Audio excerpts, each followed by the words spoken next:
Very, very, very good.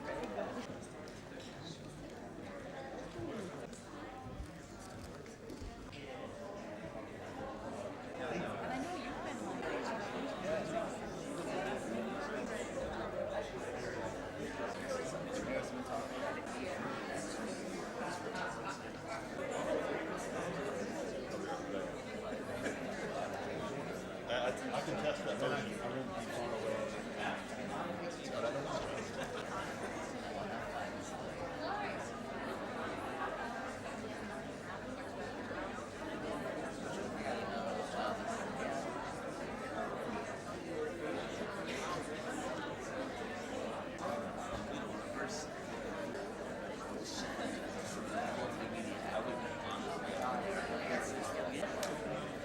Okay, now we're ready.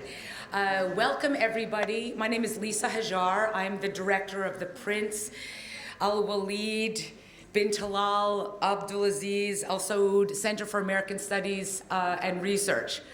And it is with great pleasure and on behalf of CASAR that I will introduce you to our speaker today, the new Edward Said Chair of American Studies, who probably doesn't need much of an introduction for some of you. It's Professor Stephen Salaita. Professor Salaita, it's a great honor to have him here. He got his PhD in 2003 from the University of Oklahoma. And he is the author of 7 books, including most recently his book, Uncivil Rights, Palestine and the Limit of Academic Freedom, which is coming out in 3 weeks, and it is also the title of his talk today, and he'll be addressing the issues that have made him a household name to many of us. So please join me in welcoming the new Edward Said Chair, Dr. Stephen Salaita.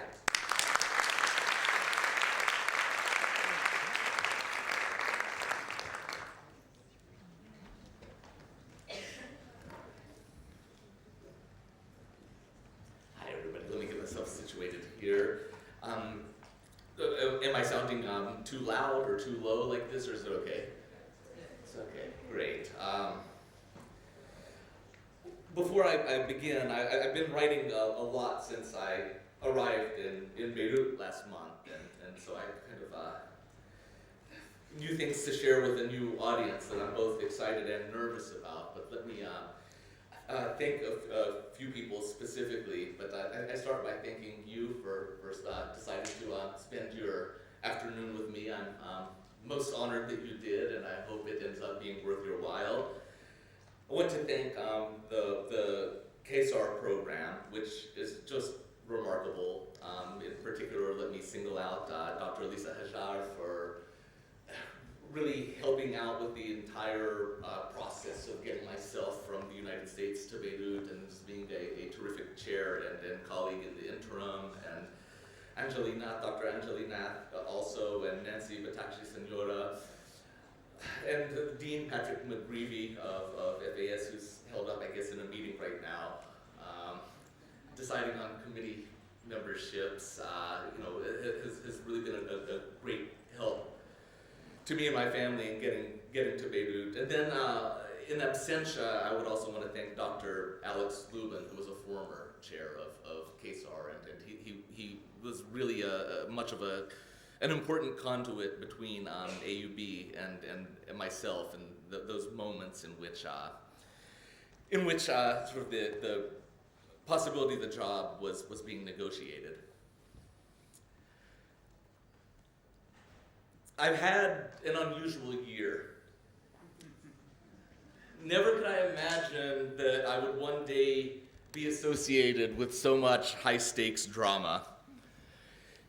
Even when I received the termination letter from University of Illinois at Urbana-Champaign Chancellor Phyllis Wise, I did not recognize its potential to mobilize so many.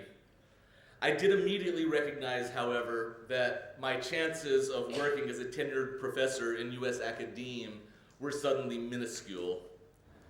I was obviously wrong about the first recognition. I hope I am also wrong about the second. I've given up trying to figure out why this story captured so much attention. I used to spend lots of time analyzing the discursive patterns, thinking about the conditions, seen and unseen that inform the perception and performance of the rhetoric around civility and academic freedom. But now I just accept that my firing and the subsequent events became a story, and the story's origin is less important than its outcome. I still have my theories, sure, but I've come to realize that some things don't quite make sense according to either deduction or induction. We all have to learn at some point to accept the ambivalence of certainty. Here are a few things about which I'm nonetheless reasonably certain. I never consciously set out to generate any sort of movement within or beyond academe. I simply didn't want to be treated like a chump by the upper administration of the University of Illinois. After having dismissed me, they attempted to buy my silence at a price that indicated nothing so much as pure contempt. The contemptuousness is common among the wealthy who wish to punish subordinates for making the managerial class do oppressive things. There was never any question of foreclosing my interest in Palestine and retreating to some sort of monastic scholarly life in which I pretend to be disinterested or objective. Though disinterest and objectivity are remarkably profitable strategies in academe.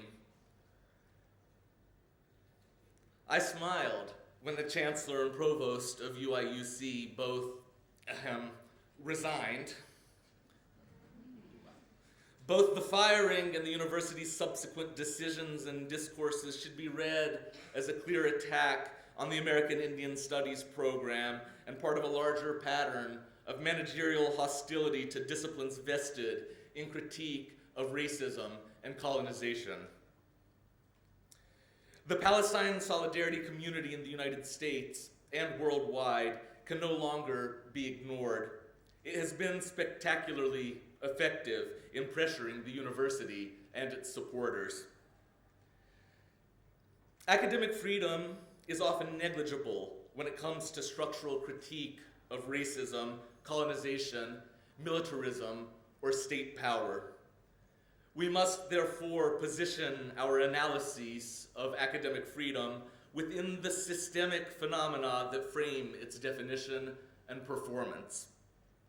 And a final observation is worth a moment of reflection. Boycott, divestment, and sanctions, or BDS, has been a monumental factor throughout this affair. Indeed, BDS precedes my firing and will predominate long after whatever resolution occurs. I highlight BDS for two reasons. First, because I vocally advocated academic boycott in the years leading to my job offer from Illinois, and second, because it is by and large the organizers of BDS who refuse to let the matter die. My vocal support of BDS rendered me a target of recrimination well before I composed the tweets that supposedly got me fired. BDS has achieved a number of crucial victories in recent years, even in academe, a space where hostility to Palestine is as fundamental as underfunding, binge drinking, protracted committee meetings, and grumpy colleagues. With the slight shift of power away from uniform fealty to Zionism, those with a vested interest in maintaining a pro-Israel consensus reacted harshly to the emergence of a sustained, effective movement, the anxiety of a strong party perceived to be in decline. This sort of anxiety always produces a brutal outcome for the dispossessed. Many of us who work on academic boycott were targeted. For a variety of unfortunate factors, their campaign against me worked. It's with great sadness that I offer the following observation. I certainly wasn't the first, and sadly will not be the last, professor fired for outspoken commitment to Palestinian liberation. It's crucial to recognize that it's not merely ideological Zionism that leads the vast majority of upper administrators to support Israel, or, to be more precise, to entertain and normalize Zionist activism. Zionism is part and parcel of administrative repression. It lends itself to top-down decision-making, to suppression of anti-neoliberal activism, to restrictions on speech, to colonial governance, to corporatization and counter-revolution. In other words, Zionism behaves in universities precisely in the same way that it does in various geopolitical systems.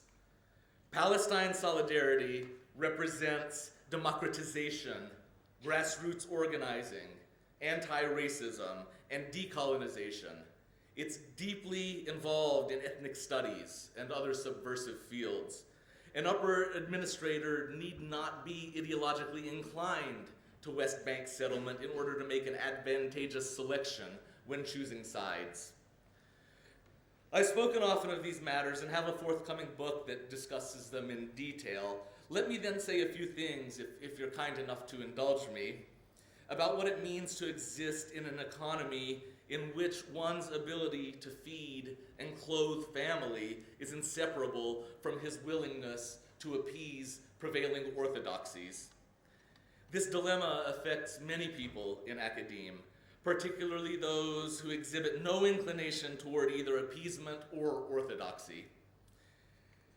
In US academe, standing up for Palestinian humanity or refusing to accept the probity of Zionism is a trenchant violation of civil etiquette. It means, first of all, that the advocate of justice for Palestinians or any other colonized group must diffuse concerns about her biased scholarship, her polemical disposition, her appeals to emotion, her ability to behave professionally.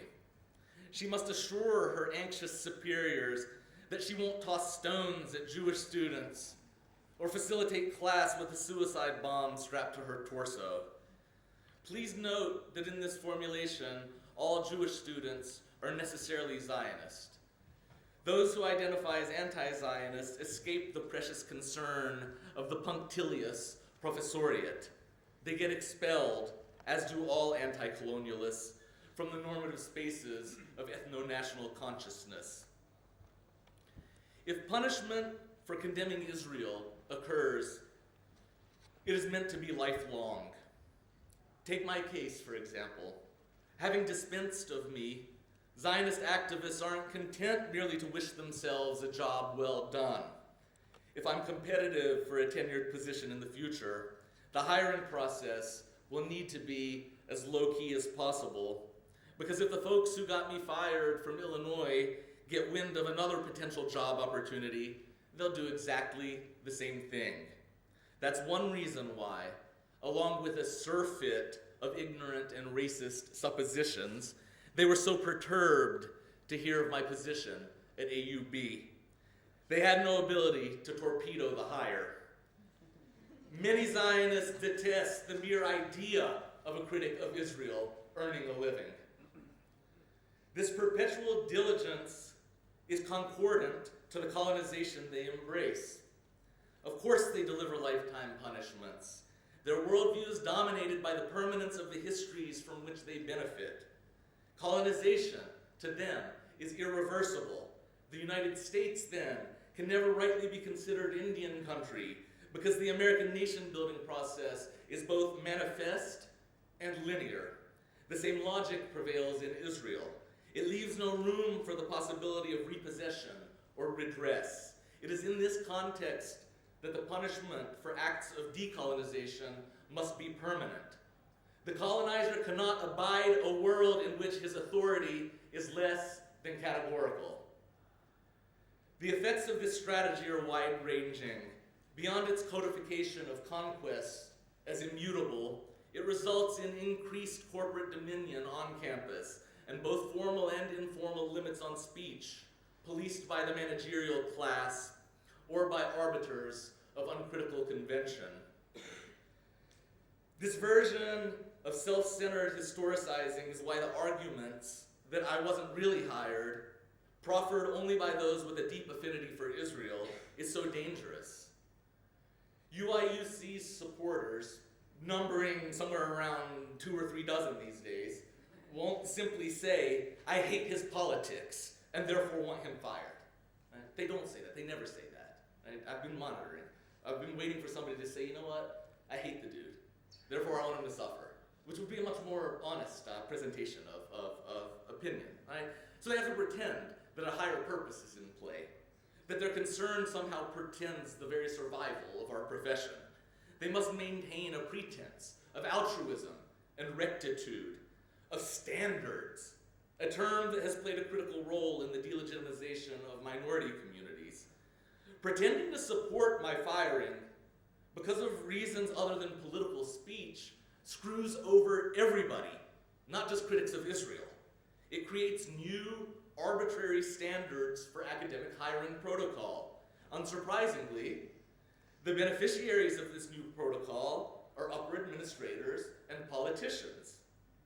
I really wish, if only for the sake of their own happiness, that UIUC's apologists would just proclaim that they like to punish critics of Israel, rather than sloshing around in disingenuous remonstration.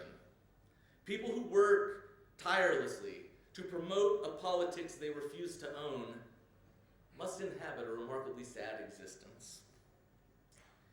This disingenuous isn't random, however. It informs a specific iteration of power on campus. The humanistic discourses of tolerance and inclusion reify the colonial hierarchies that structure academic governance. We can generate useful analysis from these disparities between narrative and patronage. Such disparities, in fact, frame the inability of academic freedom to fulfill its promise. Shared governance and dissentient speech are fundamentally incompatible with the economies of today's corporate university.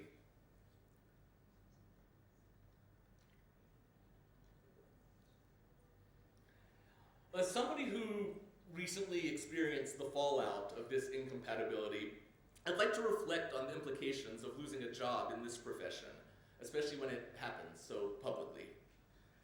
First, those who organized to have me fired didn't merely take away my livelihood or disrupt a career trajectory. They took away a passion and a vocation. Being a professor is a strange sort of job, if one can even call it a job. It requires years of intense training, a rigorous interview process, an insanely competitive job market, and a constant attentiveness to trends and breakthroughs in our fields. An academic position is a commodity whose value cannot in any reasonable way be measured by salary.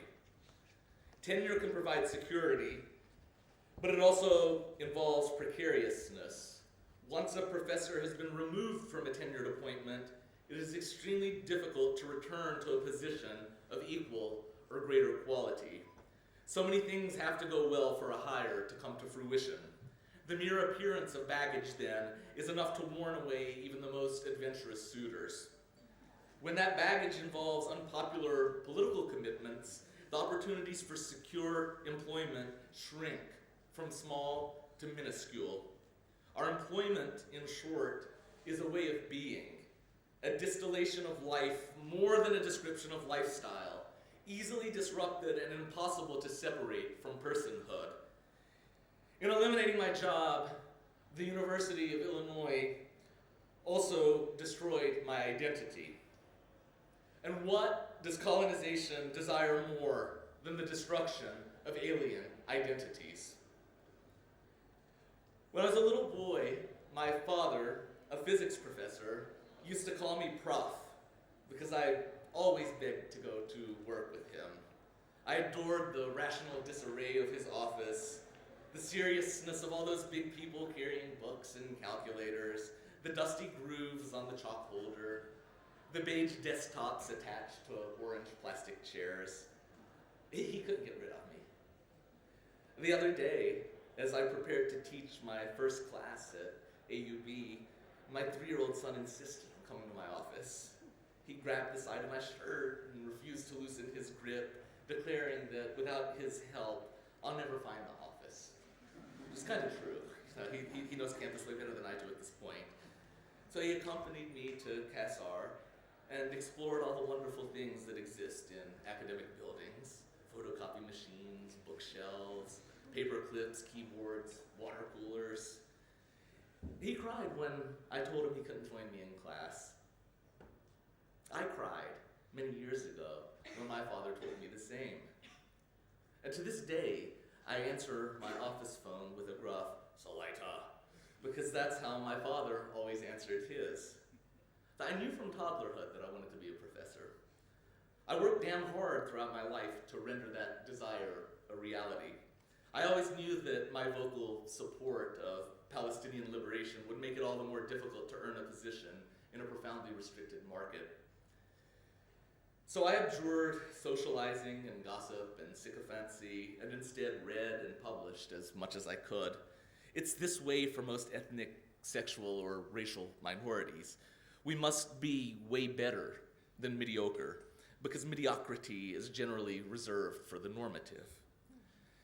In the end, my stellar record still wasn't enough to prevent my ouster, but on the day my son cried, I felt a certain joy once I managed to suppress my own tears, because I knew in that conflicted moment that my ouster wasn't nearly enough to prevent the dream of liberation from flourishing. Let me speak for a moment of pragmatic matters. What do we do?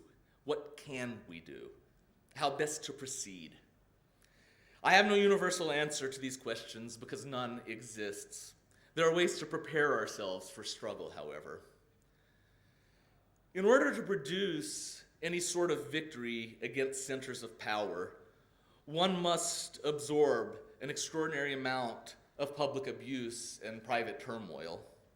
Agents of the powerful, pretending to uphold higher principles of human behavior, will spread lies about you, subject you to moralistic inquests, rally sites of state authority against you, and slander you as incompetent. They will scrutinize every word you've ever written in order to find a post hoc rationalization for your punishment. They will, in many cases, go so far as to dig dirt on your loved ones. Challenging centers of power means risking criminalization. It means never winning awards. It means constantly being made to answer for other people's ethical shortcomings. But it means, above any of that, conducting yourself in the best tradition of humanity. Restrictions on academic freedom are inseparable from the decline of the public university. I don't mean simply a decline of quality, which is a subjective judgment. I'm thinking about an erosion of the notion of public and its traditional meanings. The connotation of a public good has been privatized as an esoteric commodity. It's a given that universities are increasingly corporatized. This means that governing boards have increased power, students are viewed as consumers, lobbyist groups often dictate programming and curricula, management provides itself exorbitant salaries, a permanent underclass assumes the burdens of labor, the inflow of capital motivates nearly all decision-making, and commitments to the public good slide into oblivion.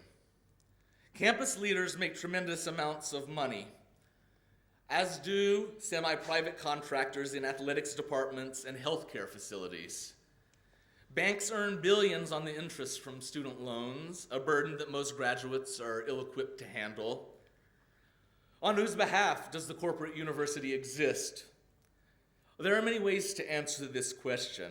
Most answers, unfortunately, lead to the inevitability of campus as a deeply private domain. In this era of neoliberal graft, many universities barely pretend to care about the ideals upon which higher education was founded, though the ideals themselves are dubious and exclusionary. Sure, admins and PR wonks still prattle about dialogue and self-improvement and the life of the mind, but not even impressionable 18-year-olds believe the claptrap. They know just as well as their superiors that college is really about acquiring the mythical but measurable status conferred to them by a crisp sheet of cotton bond paper. Students, like all demographics, respond to discursive stimuli. As universities more and more resemble corporations in their governance, language, and outlook, students have become acutely brand conscious. Guardianship of the brand thus predominates and overwhelms the primacy of thought and analysis to which sites of education are nominally committed. Students no longer enter into places of learning. They pay outrageous prices to access the socioeconomic capital of affiliation with the most recognizable avatars, adorned magisterially with armor and pastoral creatures and Latin phrases. Take that most sacred element of pedagogy, critical thinking. My conception of critical thinking, as simple as it is, includes acting in some way on the knowledge it produces, if only in the formulation of a dynamic ethical worldview.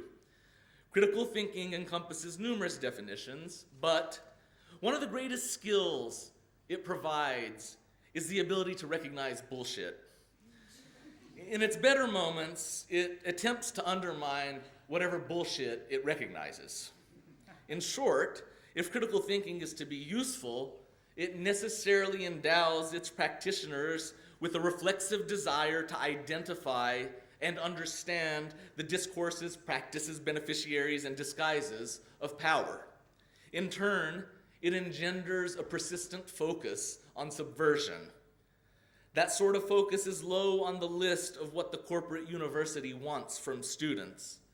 Just as critical thinking is a terribly undesirable quality in the corporate world, much more damning than selfishness or sycophancy. Let us then be honest about critical thinking. On the tongues of cunning bureaucrats, it is little more than an additive to brand equity, the vainglorious pomp of smug, uptight automatons who like to use buzzwords in their PowerPoint presentations. Critical thinking by faculty is even more undesirable. In research institutions, we're paid to generate prestige and to amass grant money. In teaching-centered colleges, we enjoy excess enrollments according to fine-tuned equations that maximize the student-teacher ratio. In elite liberal arts colleges, we pamper the kids with simulations of parental affection. Critical thinking is especially harmful to adjuncts, reliant as they are for income on the munificence of well-paid bosses who cultivate a distended assemblage of expendable employees. Nowhere in our employment contracts does it say, challenge the unarticulated aspirations of the institution, especially when it acts as a conduit and expression of state violence. And please try your best to support justice for those on and off campus who are impoverished by neoliberalism. If we practice critical thinking, though, it's really difficult to avoid those obligations. Because of their high-minded rhetoric, it's tempting to believe that corporate university managers care about ethics, or maybe even about justice. But most managers care about neither. The exceptions, of course, deserve our praise. Just don't poke around the highly ranked schools if you want to find them. The key to a successful managerial career isn't striving to be a good person, but developing enough instinct to cheat and charm in opportune moments. Whatever independence can be acquired in the corporate university requires a fundamental distrust of authority, be it abstract or explicit. The same is true of civic spaces in the United States. There were never pure epochs of uncorrupted democracy, but increasing corporate control disturbs greater sectors of American life, particularly on campus. The economies of injustice underline policymaking. Those who make policy are therefore invested in the unjust. There's no choice anymore but to distrust authority. Management can reward us if we behave, but those rewards lead to the disenfranchisement of other human beings. There are better ways to conduct the practices of education.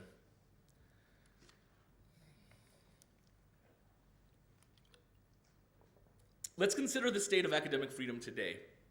The popularity of social media, combined with managerial emphasis on branding, puts students and teachers in a tenuous position. It's useful to think of repression in academia as regenerative.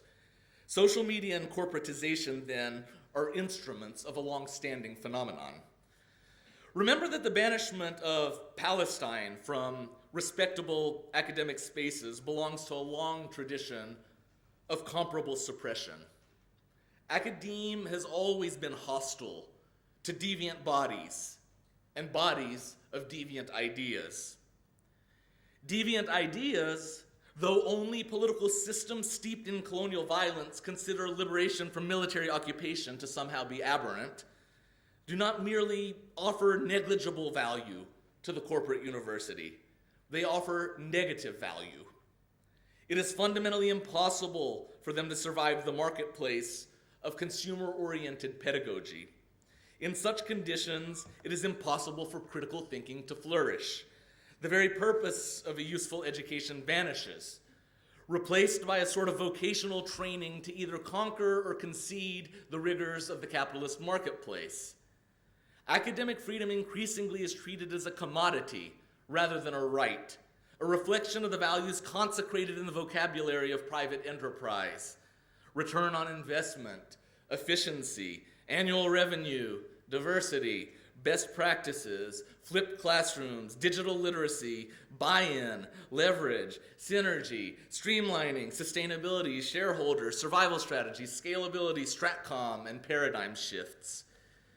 We see this process in the recent presidential search at the University of Iowa, where Bruce Harold, a bumbling fool with a sloppy and falsified resume and all the eloquence of a howler monkey with a mouthful of peanut butter, was awarded the job based on his executive experience at IBM and Boston Chicken. The regents who selected Harold ignored the overwhelmingly negative response Harold generated from students, faculty, and community members. Seriously, if you haven't checked out the story, Google it. It's remarkable. The response, though, was irrelevant, as it's clear that Harold was brought aboard to wreck shop at the behest of a reactionary governor. He'll earn millions of dollars of taxpayer money for this task. Anybody who didn't know that Harold would win the job as soon as the 4 finalists, 3 qualified university administrators and this ridiculous outlier, were announced, hasn't been paying attention to recent trends in higher education. Such is the condition of shared governance on more and more campuses today. I don't mean to brag, but I'm going to brag. So I guess I do mean to brag. But as soon as, I have friends at the University of Iowa on Facebook, and they were posting, okay, these are our 4 candidates. And as soon as I saw the bios, I was like, picking the corporate dude. Right? I guarantee you they're picking the corporate dude. And then when he went to the University of Iowa campus and just absolutely bungled his interview, right? It was just, not even a Monty Python skit could really capture just how ridiculous the performance was. It was embarrassing. And the next day, the university released a statement condemning the lack of civility of those who were questioning the candidate. And I was like, oh, that does it. It's a given, he's hired.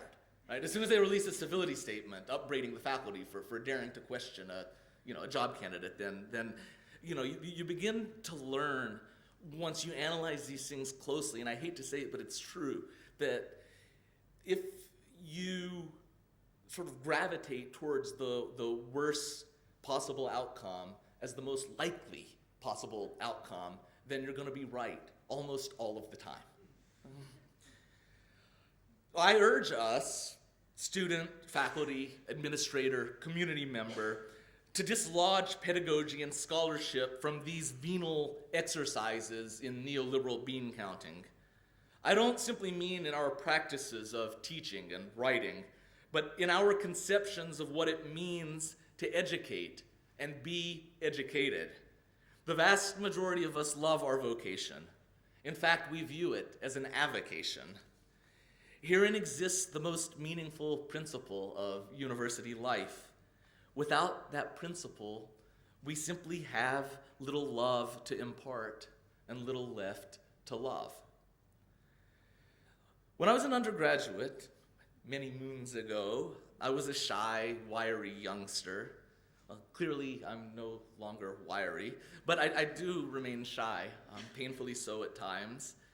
I was way too timid to speak in class, way too intimidated to challenge the views of folks with so many letters behind their last names.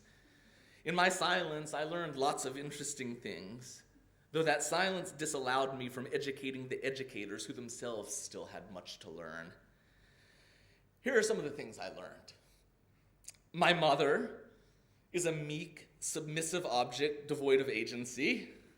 My father is an angry, irrational misogynist. My maternal ancestors never existed. I was genetically endowed with a propensity for violence. My sister needs to be saved from oppression by heroic Westerners.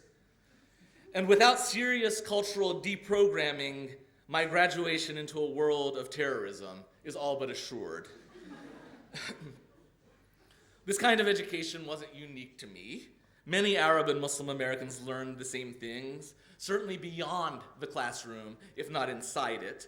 Nobody has done a better job analyzing such representations than the man in whose name my position at AUB is endowed.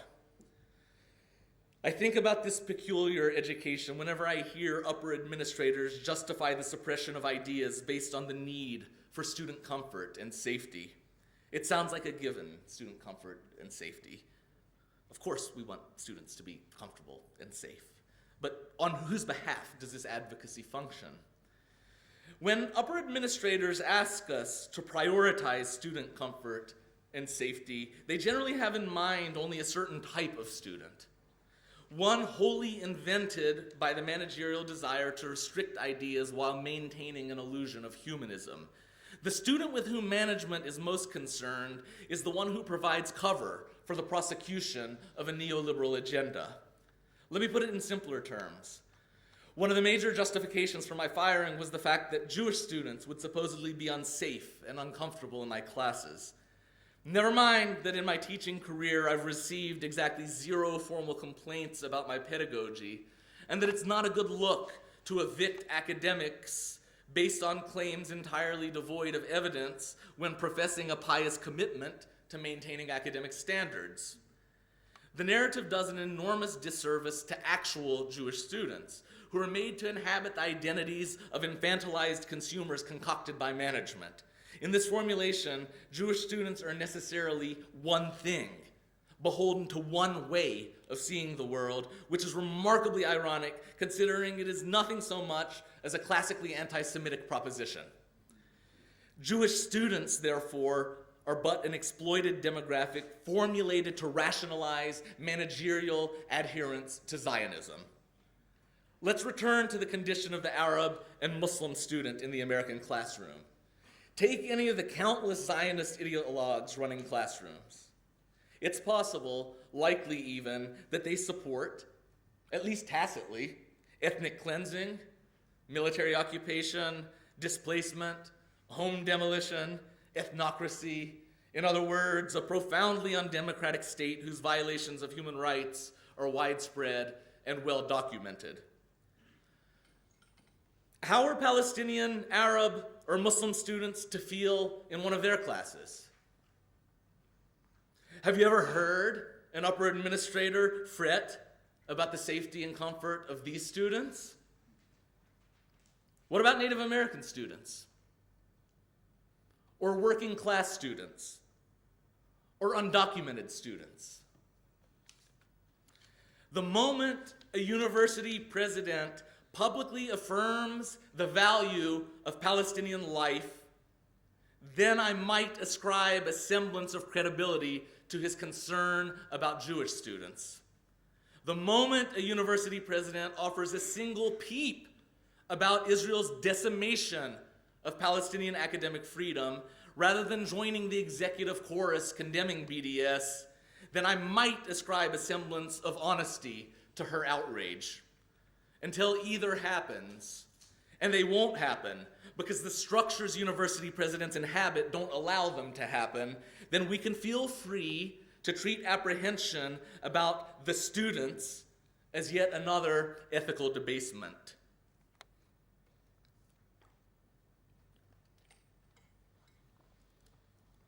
It's not too surprising that I found something of a redemption here at AUB. The institution has a distinguished history of hosting radical thought, even amid its concomitant history of elitism and repression. It's a thrill for me to be here, working in and working out the contradictions that endow this campus and city with such intense, frenetic energy. I've already met dozens of intelligent, insightful colleagues. I really should up that to hundreds. People who take very seriously their mandate to speak and educate in the most honorable traditions of critical engagement. The students with whom I've interacted are lively and curious, exhibiting a terrific sense of irony and energy. And when sand particles aren't blocking the sky, the natural environment here is spectacular. Natural isn't quite the right adjective, is it? Can you speak of a natural environment in Beirut? I don't know. We'll pretend. Well, if I sound a bit too gushy for many of you, I understand completely. Last year was difficult. In addition to so publicly losing a job, I had to travel constantly in order to earn money and to take the fight to those who would love to unemploy nearly everybody in this room. Being away from my beloved wife and young son was a mental and emotional torment. And to top it off, there was the real possibility that my career in academe was over before the age of 40. So to be back on campus, amid the ornate buildings and green spaces and kinetic youngsters and quirky scholars, is a blessing I'll never take for granted. I'm in a one-year visiting position here at AUB, so there's still considerable uncertainty about the future, but things are improving. And in this world, any kind of improvement is simultaneously an act of affirmation and subversion. I believe deeply in the idea of education for improvement, not merely economic improvement, but psychological, intellectual, spiritual, and ethical as well. We cannot undertake this task in environments in which unpopular or unorthodox ideas are banished. The basic goal of a critical education is to vitiate the sacrosanct and demythologize the consecrated. We do this by fighting. No theory is worth anything if it doesn't put us in a better position to eradicate injustice. No pedagogy is worth employing if it doesn't help students understand the transformative potential of theory. Insofar as the corporate university treats justice as a threat to brand equity, we must then seek the eradication of the corporate university.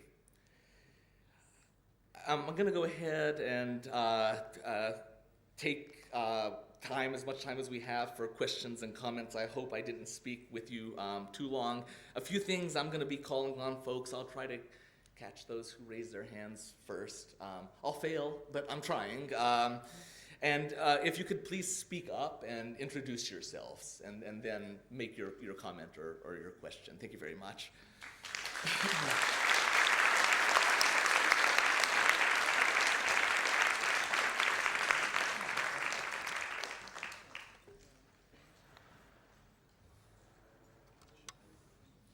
Yes.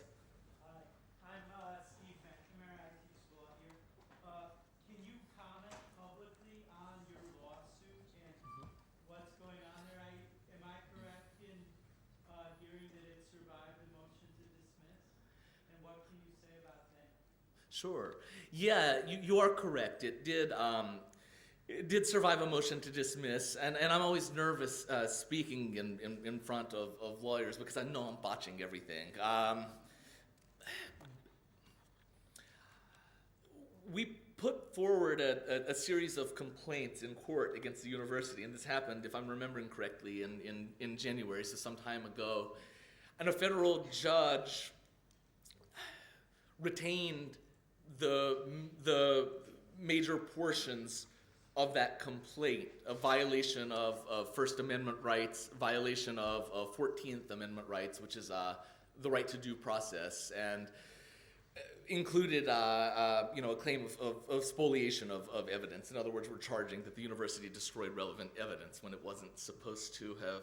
And the judge wrote a really remarkable counter to the notion that I wasn't yet hired because the board of trustees hadn't yet voted. And it's a really, really devastating argument, right? And it really lays out in very clear, accessible terms everything that is wrong with that position. I alluded to it earlier during my comments, right? The notion that people who want me or anybody else fired for their Palestinian advocacy, right? They should just say so. Right? It's not a good thing to do, don't get me wrong. They're still being you-know-whats, right? But they ought to fess up to it, because to place it in this honorable guise of, well, he wasn't really hired, or what they're doing is changing the rules for everybody. All right, they're changing the rules for everybody. I mean, and so the judge really sort of destroyed that notion. He said, well, if the university's rationale for hiring were to be accepted, the entire project of academic hiring would get flushed down the toilet. It would cease to exist as we know it. And so now we're just kind of in a holding pattern.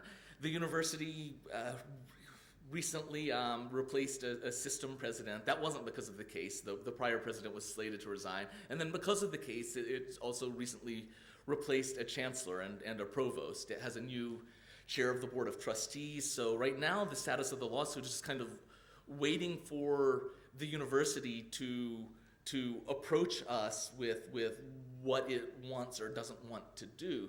The prior administration was absolutely firm from the outset that it was not willing to reinstate me, even though that was and continues to be the only thing I've asked for from the university is reinstate. I've asked for nothing else.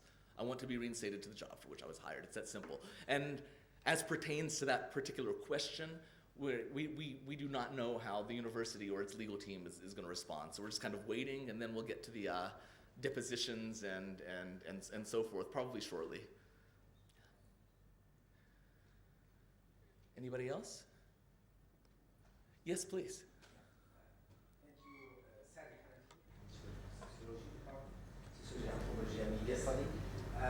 Well, I think coming here, you will be the problem, I would say, in the whole Arab region is not the corporate authoritarians, but the regime.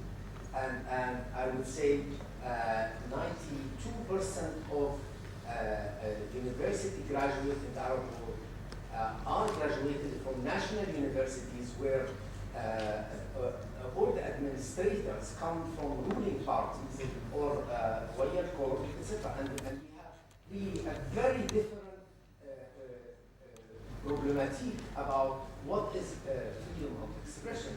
And I would say Palestine situated in a different way. Sometimes there is a very mono vision what should be Palestine will propagate by this political commissar of the Arab regimes. So what is your take on this? That's such wonderful points that you raise.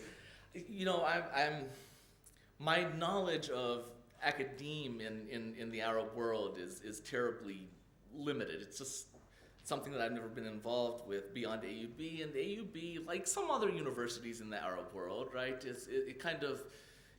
it's kind of a part of U.S. academe, technically anyway, and it kind of isn't, right? I'm sensing that sort of complexity, but in terms of the way that it's organized, where it's accredited, the language of instruction, these sorts of things sort of point to a U.S. Orientation, even if it's only formal in some ways. But I remember that a student or a recently graduated student journalist interviewed me right before I came from Beirut.com, and she one of the questions was about academic freedom, particularly in the Arab region, right, and what that might look like for me. And I thought long and hard about it. I was like, well, I have a feeling that criticizing Israel is not particularly going to get me in trouble, right? But I have no doubt that there are many things that can get me in trouble, right? There's always something that can get you in trouble, right? And so the context for suppression and corruption changes region to region, country to country, city to city, right? But the mere fact of suppression exists as long as there are centers of power, sort of in control and dominating the governance and the functions of the universities. And so I'm still I'm still learning the dynamics of critique and criticism and political discussion in the Arab world and in Lebanon more particularly, Beirut, AUB even more specifically, and you know, I was telling Professor Hajar earlier that you know, it seems to take years at a university to really begin to figure out the dynamics of power, right? Sometimes you figure them out quickly, right? Sometimes you figure out immediately who you can and cannot criticize, or who to steer clear from, or what you should never, ever say. Sometimes you learn what the red lines are immediately. But in terms of the more sophisticated power dynamics, it takes a really, really long time. And so I don't feel like I'm quite there yet in figuring out how some of these political and economic dynamics work here. But I'm keeping my eye on them, and if there is ever a clear cause or a clear reason to stand arm in arm with people who are being oppressed or mistreated, I hope that I will know enough to recognize that and to act appropriately. Other questions or comments? Yes, sir. Hi. Hi. Kareem Al-Zain. I guess a question that I have is that in AUB, and I think this is really like relevant to all these things that you bring up, and I'm really glad that you're bringing them up because as an alumni of here, I feel that a lot of these dynamics are present, the corporatization of this university and the silencing of dissent of what is like, there's a lot of civility discourse that's going on, respectability politics within every department even, like what is normative and then what you're not allowed to say or do.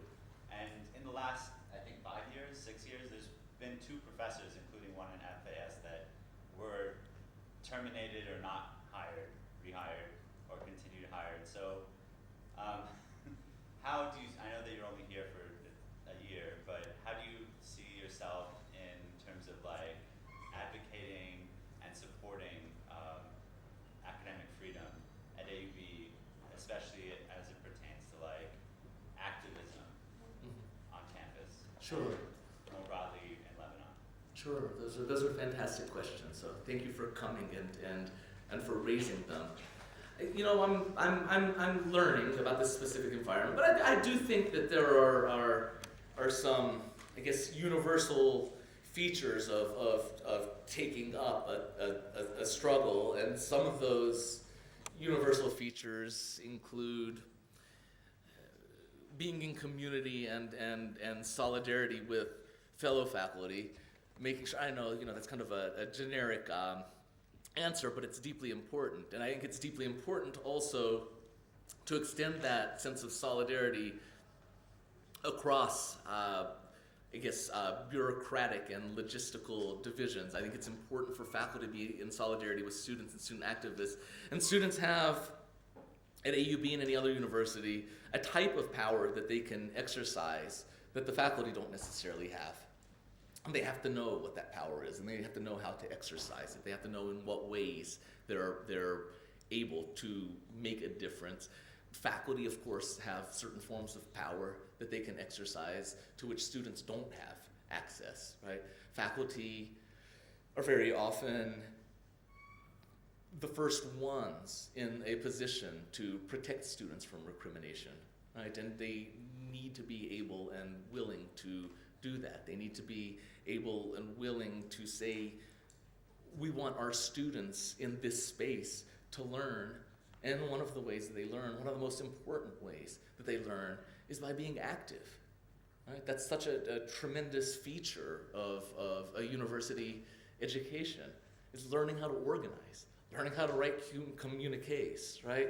Learning how to compromise, right? And you know, some never do, but you know, you try, right? Learning how to put together an event, learning how to choose the right words to purvey a particular meaning when you're raising an issue, right? And we have to, as faculty, protect the ability of the students to undertake this sort of education, the one that exists outside of the classroom. Hell, the one that in many cases exists off of campus altogether. So I think the first thing to think about is, or where do we have power? Where do we have leverage to make a difference, to get our concerns listened to, right? Where do students have this power and leverage? Where do faculty have this power and leverage? And we have to be willing to leverage it. Other things, I think,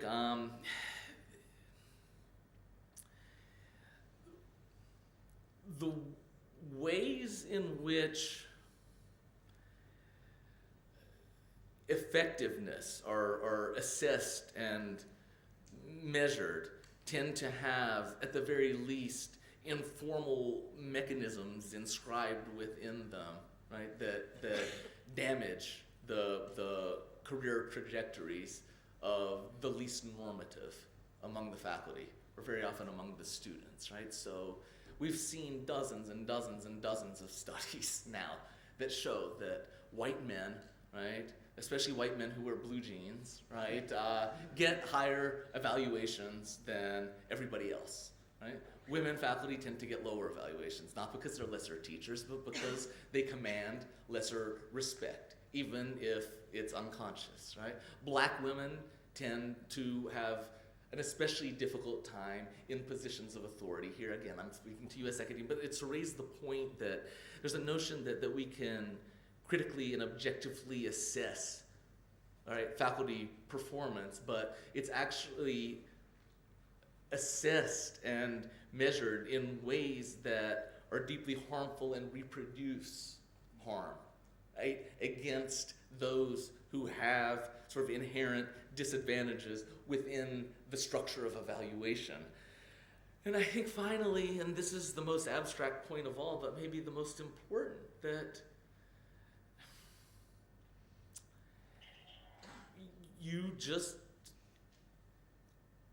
have to do something. I know how stupid and cliche that sounds, right? And the next question always is obviously, well, what is it that we should do? I don't know.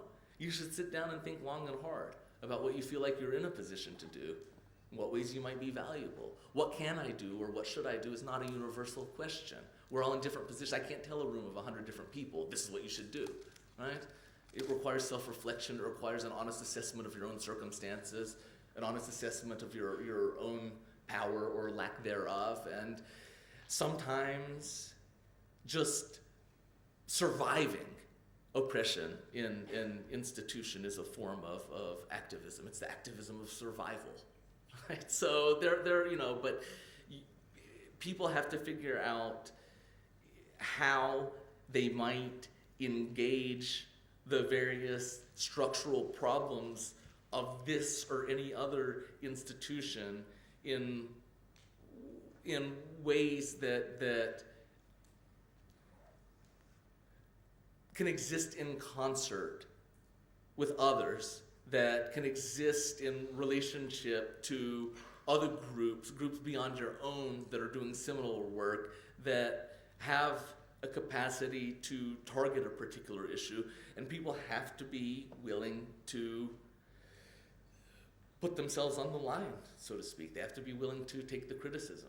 They have to be willing to accept the negative consequences. They have to be willing to accept the possible recrimination that might come into existence. This is not to say that you have to be the one to accept these things, but you have to recognize that somebody has to be the one to accept these possibilities, right? Because no useful activism occurs without those possibilities at some point being realized, right? So you have to think about, first of all, whether you're the one who is ready for that or not, and you have to think about what it means to sort of nudge people into that particular position. There are all kinds of ethical questions that sort of exist around what it means to take on centers of power. Yes?